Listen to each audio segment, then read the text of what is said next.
I'm Paula Finley, better known as Mimi. And I'm Ryan Kilgore, and we are watching Branching Out TV. I hope you are as well.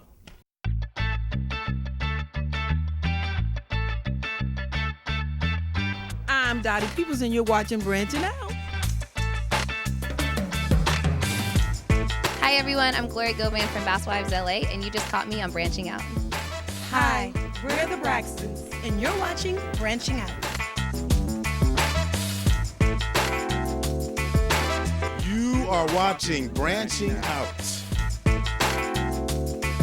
Wow, you look beautiful. Thank you. All right, hey, it's Blair Runner. We're watching Branching Out.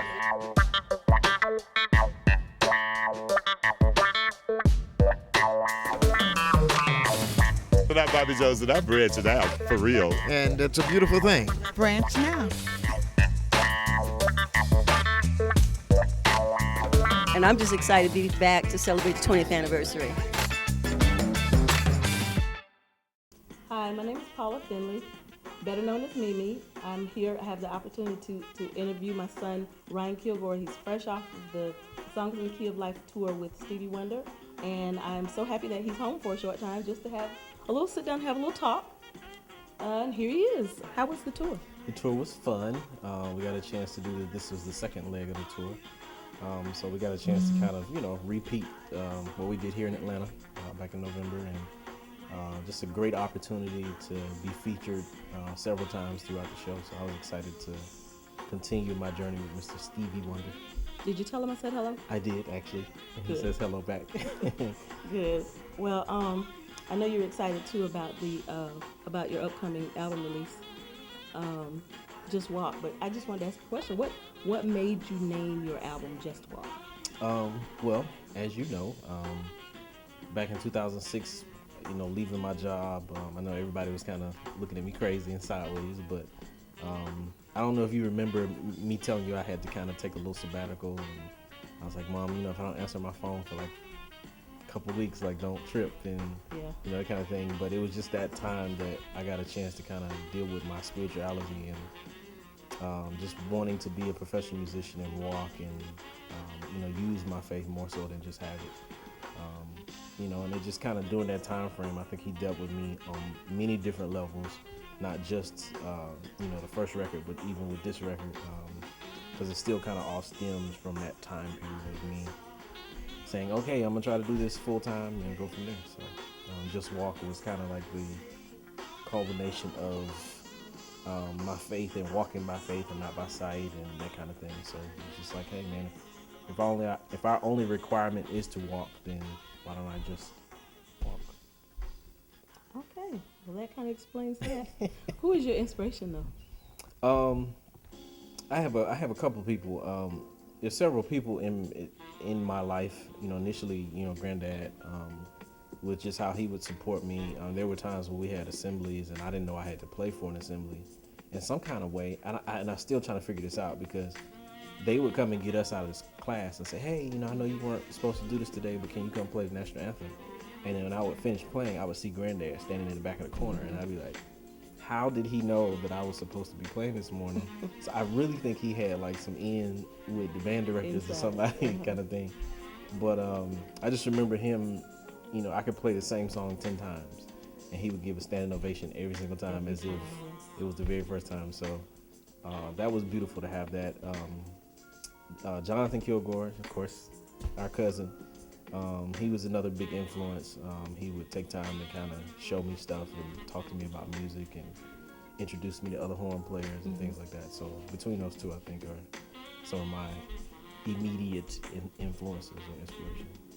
I did a show recently in Knoxville, Tennessee, and one of the waiters was like, kept looking at me funny, and he was like, I got it. He was in drumline. And so that was pretty cool that it was like, man, this movie is over 10 years old, and somebody still recognizing me despite changing my face, or because I definitely didn't have any hair in my face during that time. But it was fun though. I never wished those moments to go away. I'm glad I had that opportunity. And speaking of drumline, your sister is in high school now at the same high school, Yes. Southwest Cat High School, and she has people often asking her questions about her brother. And she says my brother was in drumline. They're like, that's your brother? they're just so in awe that you know Yeah. that She sent me a Snapchat, I think yesterday, with some of the guys that I guess in her class that downloaded some of the music. And she was tripping because she was like, "How did you know my brother had an album coming out?" And that kind of thing. So it's pretty cool. I mean, it's cool. I didn't in re- that aspect, that's cool because that's reaching the people that you're trying to reach, Absolutely. the young people. Absolutely. So that makes me feel good that my intent was to grab a younger audience and that kids in high school are excited about a jazz record. Yeah. So that's pretty cool. Yeah. And back at Clark Atlanta, when you were a freshman, what type of peer pressure or what maybe you had to face being the first freshman drum major there at Clark Atlanta? How was that? Well, it was a great learning experience, but it was scary too at the same time because a lot of the people in the band have been in the band longer than me. So that whole upperclassmen, young guys. So you coming in, you're a freshman, and they make you drum major. Everybody looking at you like, well, how you gonna be drum major? And I've been here, 2-3 years. But I think because I could play and because of my background coming from Southwest Cab, people already had somewhat of some respect for us. The playing definitely helped. And if I had been sorry and I couldn't play, then they probably would have been looking at me really crazy. But I just had to learn. It taught me how to learn how to deal with people, and despite what situation you're in, whether they're older, whether they're younger, same age, female, male, the different personalities of people. So it allowed me to kind of study people from a different aspect. And so some people, I had to tell to be quiet, and some people I could ask to be quiet, So it just depended on the situation and how I worded it, how I approached the situation. So that really taught me a lot about people skills. Okay. So fast forward to album release concert. Yes. Okay. There was a proclamation from DeKalb County. Yes. It was made April 26, 2015, Ryan Gilgore Day. How does that feel? 'Cause I know how it made me feel, but how does it make you feel? Well, and you have to tell me how it makes you feel. So how it made me feel was I actually was sitting in the back, and I could feel my eyes kind of watering up because I've heard proclamations given before, but it was always for someone else. So to hear that they had done this much research about me, or just the fact that they were even, because that's something they don't have to do, So I definitely appreciate the opportunity as well as the honor of having a Ryan Gilgore Day. So I don't know that maybe every April 26th we're supposed to do something special. As DeKalb County Ryan Gilgore Day, which is amazing, especially at my age. It's usually done for people that's a lot older, Right. But that just, encourages me even more to do more in the community and, have more of an influence on people and that kind of things. Because if I can accomplish that, and just putting out my second record and that kind of thing, then, because that wasn't necessarily my goal, but if I could do that this soon, then it's so much more that we probably can do to grow from that. But it's exciting. So I don't know how we make it. Is that like a holiday? Is it? You know what I mean? Like I guess we can make it a holiday. we can make it a holiday. So April 26th. Yeah. So that weekend is gonna be kind of crazy every week, every year, because Nick's birthday is on the 25th. Right. So we have to figure out how we split that up. What kind of challenges and stuff do you face now, especially being a native of Atlanta? Well, I think sometimes people, I think in any city, when you're born and raised or you grew up in a certain city, people can kind of get used to you, or they will miss the fact that, in Decatur, I can go to the grocery store and maybe no one knows anything about me and I'm just a regular guy in line. But, there's literally cities around the world where when we're in town, we can't sit outside and eat breakfast in a diner or something because people want to take selfies or they want an autograph or things like that. But I guess the culture really is, unfortunately, sometimes home always is the last to acknowledge, what you've done or accomplished. But at the same time, I feel like Atlanta has the opportunity to erase those type of stereotypical comments or thought processes. That we should love on our own first, instead of it being last or waiting until somebody goes and does something else somewhere else before everybody says, hey, well, he's from Atlanta, kind of thing. So we'll see. I mean, I think my biggest thing now is trying to get more behind the scenes, dealing with movies and film, since the movie industry and film industry has come here, television and stuff like that. So that's a challenge because that hasn't necessarily been my world. It's been a desire, but it hasn't always been my world. And I know that you've always been a very determined person, so yes, I know that that's something I'm sure you'll be able to accomplish as well. Yes. So we're headed that way. So I'm excited about just new opportunities to be able to do that kind of stuff, and because I would like to, have some residual income coming in. The performing live sometimes can just be those one hits, that one situation. But TV, film, I look at like Cosby Show, and you hear those theme songs that they come on. It's like, man, somebody wrote that, and every time that show comes on, you know what I mean? It's a representation of their legacy, musically. So that's the kind of legacy I want to leave. Okay, so the Ryan Gilgore Foundation, an instrument drive that you just hosted at Stonecrest Mall. Tell me about the foundation. Well, the foundation is, of course, the Ryan Gilgore Music Foundation. And it's a couple things I want to kind of deal with, with the foundation. One of the statements or hashtags I use a lot is music is more than just entertainment. I think we get caught up as entertainers as always entertaining people and not using the music to actually touch people's lives or, to heal them or to make them feel better about themselves or, what have you. And because Granddad bought the first horn, we were going through what we were going through, I guess. So it's I think there's that timing of, very expensive to rent an instrument. And so to take that burden off, he bought the horn, him and Grandma, and, kind of put us in an easier situation to deal with it. So that was something that you didn't have to deal with. So I've watched the school systems. I've watched how the funding for the music departments have gone down tremendously. And some of the argument is that there's not enough kids, in there to warrant having so much money, given to the music countywide.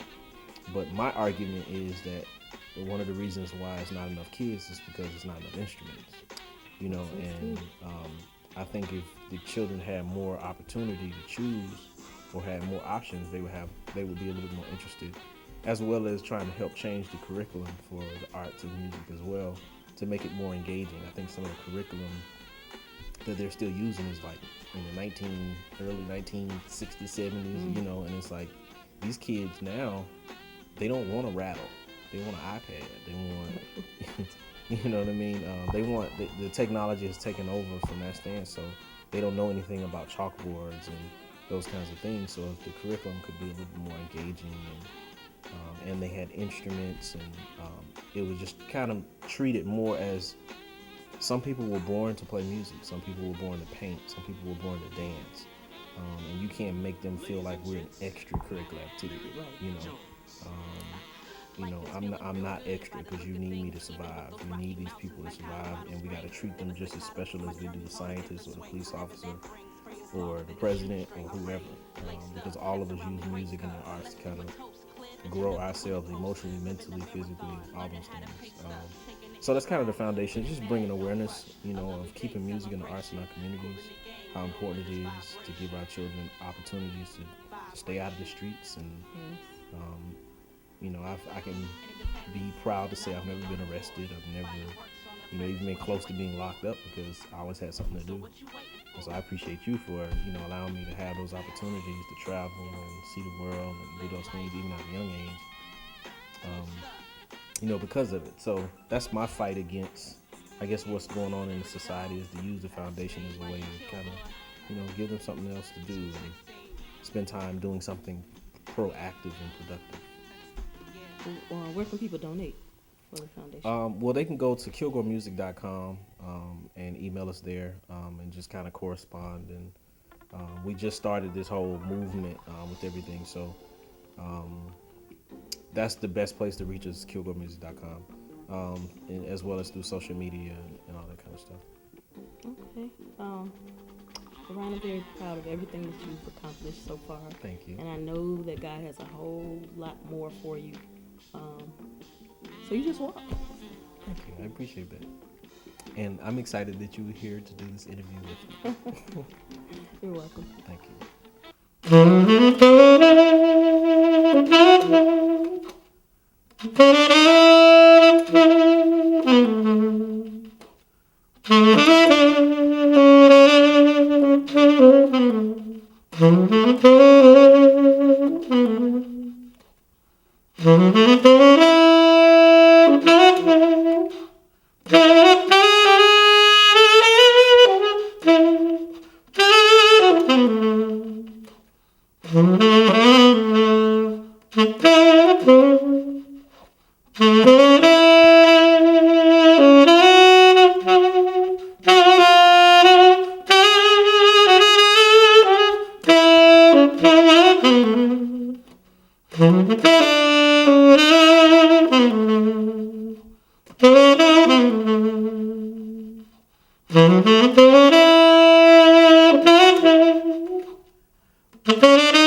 you.